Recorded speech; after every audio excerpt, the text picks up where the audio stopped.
আসসালামু আলাইকুম এভরিওয়ান। সবাই কেমন আছেন? এই তো আল্লাহর রহমতে আমরা ভালো আছি। তাহারিমা সারা ব্লগে আপনাদের সবাইকে শুভেচ্ছা। এই তো এখন ঈদও চলে গেল দেখতে দেখতে, ঈদের ছুটিও শেষ হয়ে যাচ্ছে প্রায়।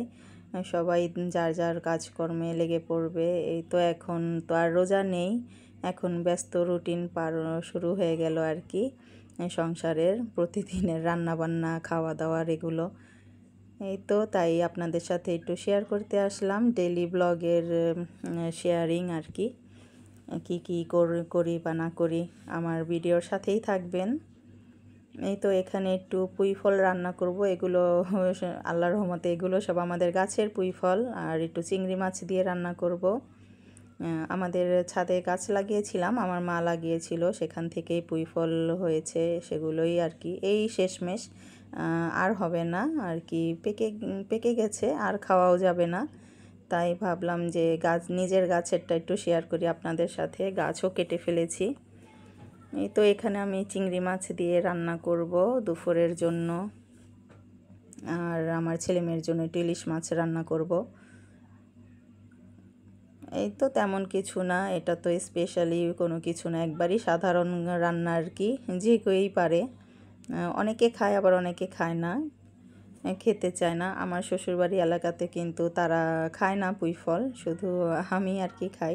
কিন্তু সারার বাবাও খায়, তা সারার বাবার কাছেও ভালো লাগে, সে পছন্দ করে, তাই আর কি খাওয়া হয়। এই তো এখানে আমি যা যা মশলা দেওয়ার সেগুলোই দিয়ে দিচ্ছি, রেগুলার মশলা আর কি। এই যে ধনে গুঁড়ো, হলুদ, মরিচ গুঁড়ো আর লবণ। আমাদের দেশীয় রান্নাতে তো আর তেমন কোনো মশলা লাগে না, প্রয়োজনও হয় না, একটু হলুদ লবণ এগুলো দিলেই হয়ে যায়। এই তো এখানে আমি চিংড়ি মাছটা একটু কষিয়ে নিয়েছি, কষানোর পরে আমি এগুলো সব দিয়ে দিলাম মাছের উপরে।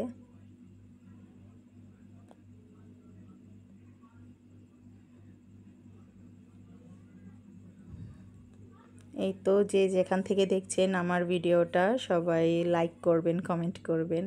এই কি প্রত্যেক দিনই তো বলি আপনাদের সাথে একটু শেয়ার করবেন, ভালো লাগলে আমার পাশে থাকবেন, সাবস্ক্রাইব করবেন, কমেন্টে জানাবেন কেমন হলো না হলো। এই তো হালকা একটু ঝোল দিয়ে দিয়েছি সিদ্ধ হওয়ার জন্য, তারপরে আমি পুরোটা পানি আর কি ফুটে ওঠার পরে শুকিয়ে নিব আর কি, তেমন কোনো ঝোল রাখবো না। এই তো অলমোস্ট অনেকটা হয়ে এসেছে, তেমন দেরি হয় না রান্না করার জন্য।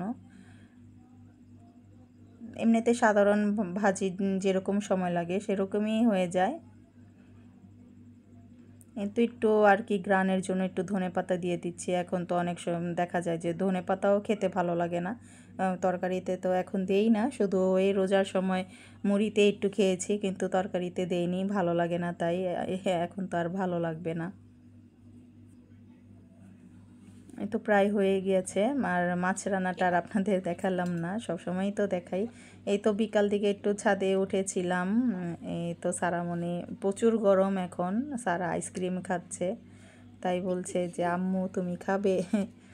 এই তো এখানে একটু কয়েকটা কোয়েল পাখিও আছে, সারা বাজারে কোয়েল পাখি দেখেছিল, তাই ওর বাবাকে বলেছে এনে দেওয়ার জন্য, তাই এনে দিয়েছে।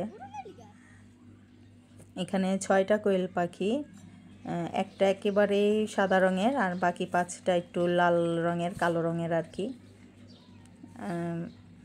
আলহামদুলিল্লাহ আমাদের কোয়েল পাখি কিন্তু ডিমও পারে, একদিন আপনাদের সাথে শেয়ার করব। আর কি বেশি পারে না, একদিন দেয় দুটো, আবার আরেক দিন পারে না, আবার আরেক দিন একটা দেয় বা দুটো দেয়, এরকম করে পারে। ফার্স্ট টাইম আর কি পারছে। একবারে ছোট বাচ্চা ছিল, একটু বড় হয়েছে আর কি বাসায় আনার পরে। এই তো ছাদে আমি টুকটাক একটু গাছ লাগিয়েছি, সেগুলোই আপনাদের সাথে শেয়ার করছি বিকেলের দিকে। এই তো সারার বাবা এনে দিয়েছে, সবগুলো গাছই কিনে কিনে আনে আর কি। জানেনই তো শহরের এলাকায় তো আর এমনিতে পাওয়া যায় না, সবাই আর কি নেয়, দু একটা করে আনতে আনতে এই কয়েকটা হয়েছে। আরও ছিল অনেক, কিন্তু সেগুলো নষ্ট হয়ে গেছে, আবার কিছু গাছ মরে গেছে। আমাদের পেয়ারা গাছে মাত্র কয়েকটা পেয়ারা এসেছে, আর ডালিম গাছেও নতুন এই বছরের আর কি প্রথম ফুল ধরছে। অনেক গাছে ছিল, শীতের সময় অনেকগুলো এনে দিয়েছিল, কিন্তু সবগুলোই ম্যাক্সিমাম নষ্ট হয়ে গেছে, মরে গেছে। গাছগুলো মরে গেলে ভালো লাগে না, তখন আর কি খারাপ লাগে যে গাছগুলো বাঁচলো না। তো এটা একটা নতুন গোলাপের ডাল নতুন গাছ এনে দিয়েছিল সারার বাবা, কিন্তু একটা ডাল শুধু বড়ই হচ্ছে আর কি, থামছে না, লতার মতো অনেক বড় হয়েছে।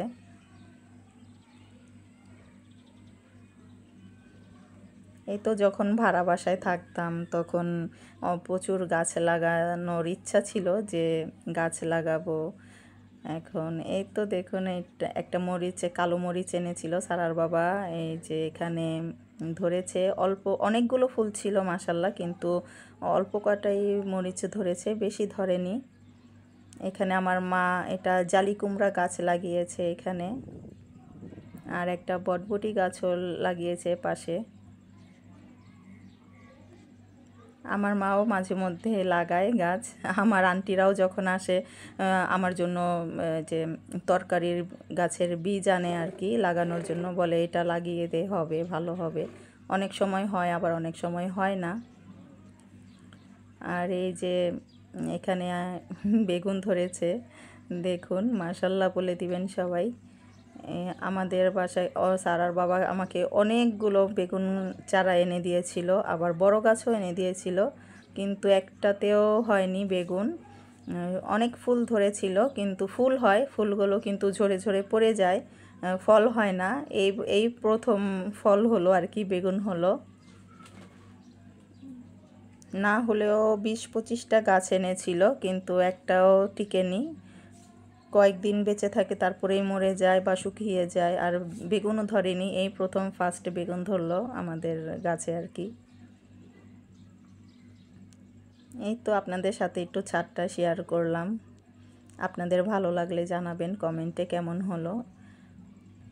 আর এই গাছটা আপনিই হয়েছে, দেখতে কত সুন্দর লাগছে দেখুন, একদম হালকা গোলাপি। এখানে একটা বটবটিও ধরেছে, ওই সাইডেও বটবটি ধরেছে একটা গাছে কয়েকটা ধরেছে আর কি।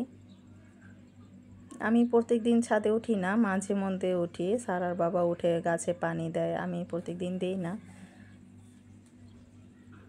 এখানে একটা করলা গাছও লাগিয়েছি, 7-8টা করলা হয়েছিল, আপনাদের আর দেখাতে পারিনি, ছিঁড়ে ফেলেছিলাম আর কি। এই তো আজকের আমার এই টুকটাক ভিডিও আপনাদের কেমন লাগলো, ভালো লাগলে জানাবেন, আমার পাশে থাকবেন, যে যেখান থেকে দেখছেন আমার পাশে থাকবেন, সাপোর্ট করবেন। এই তো আজকে এইটুকুই আপনাদের সাথে শেয়ার করছি, আস্তে আস্তে দেখি আরও পারি নাকি আপনাদের সাথে ভিডিও শেয়ার করার চেষ্টা করব। এই তো এখানে একটা রঙ্গন ফুল, আমার কাছে এটা হলো অরেঞ্জ কালারের রঙ্গন, এটা পুরো একেবারেই টকটকা রেড হয় না, এটা আর কি গাঢ় অরেঞ্জ। আর এখানে অপরাজিতা আছে,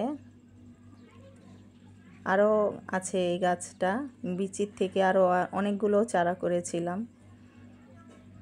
বৃষ্টি হলে হয়তো আরও অনেক ফুল ফুটবে, এখন পর্যন্ত বৃষ্টি হয়নি। আল্লাহ হাফেজ।